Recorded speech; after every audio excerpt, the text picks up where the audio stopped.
Everyone knows the Titanic sank, but what about the overlooked warnings, the small decisions, and the quiet acts of courage that defined the people aboard? That's where things get interesting. From forgotten binoculars to eerie predictions, here are a few things you might not have known about the world's most infamous shipwreck. We all know the reason the Titanic sank was because it hit an iceberg. That iceberg was spotted too late. But what if I told you the lookouts had no binoculars? Not because they didn't exist, but because they were locked away in a cupboard. The officer who had the key was reassigned at the last minute and took the key with him. So, as Titanic sailed into iceberg territory, the men tasked with watching for icebergs were left squinting into the night. Would binoculars have made a difference? Some say no. Others say, maybe don't handicap your lookouts on a maiden voyage through ice-infested waters. We'll never know for sure. April 14th, 1912, the day Titanic struck the iceberg. A lifeboat drill was scheduled for that morning, but Captain Smith cancelled it. No reason was officially recorded. Some argue the drill wouldn't have made much of a difference. It would have involved crew only, and drills had been done earlier in the voyage. But here's the unsettling thought. A lifeboat drill would have meant slowing the ship, maybe even stopping it, just for a short while. Could that delay have shifted their position just enough to miss the iceberg? It wasn't one rogue iceberg. The North Atlantic was sending warnings. Titanic received 6 iceberg alerts from nearby ships on April 14th alone, reporting fields of ice directly in Titanic's path. But Titanic's radio operators weren't crew. They worked for Marconi, and their priority was passenger messages, not safety alerts. Tell my wife I'll be home Tuesday, that sort of thing. Some warnings reached the bridge, others didn't. One was ignored. Another was cut off mid-transmission. Still, the ship never slowed down. Back then, that was normal. Ice in April was expected, and the belief was simple. If you can't see it, you don't worry about it. When the deck tilted, most people ran. 8 men stayed. They were musicians, contracted entertainment staff, not official crew. They weren't even guaranteed pay if they died. They played hymns and waltzes to calm the passengers.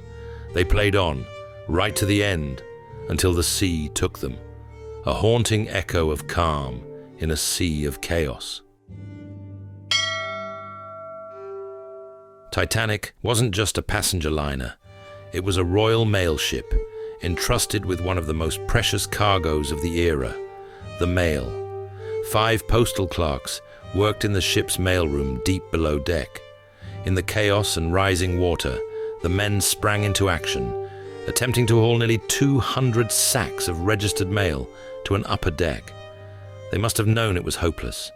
The mailroom was already flooding.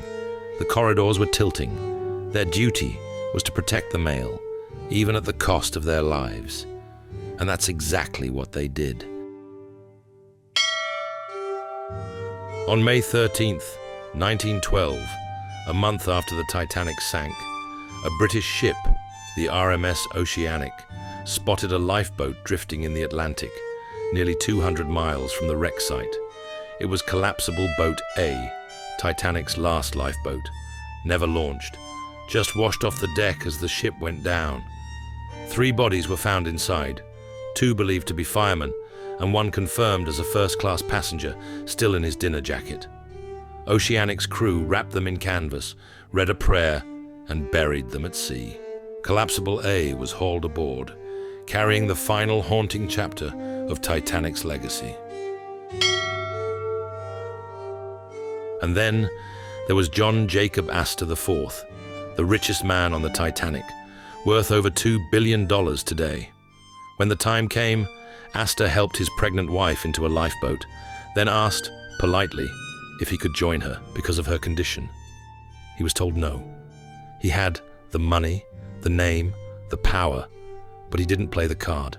No demands, no bribes, just a quiet nod to a world that no longer cared how much he was worth. He kissed his wife goodbye, asked for the boat's number, and stepped back. He lit a cigarette and was last seen on deck, waiting. His body was later found with a gold watch, diamond cufflinks, and $2,400 in cash in his pockets. In 1898, author Morgan Robertson wrote a book called Futility. It was about a liner named Titan, massive, unsinkable. In the book, Titan hits an iceberg, in April, in the North Atlantic, with too few lifeboats. Sound familiar? The similarities were so eerie that after the Titanic sank, people credited the author with clairvoyance. Robertson swore it was a coincidence, but it's one of history's strangest cases of foreshadowing. Titanic's story is one of scale, but also of small, human moments, of warnings missed, drills skipped, and bravery that outlasted steel.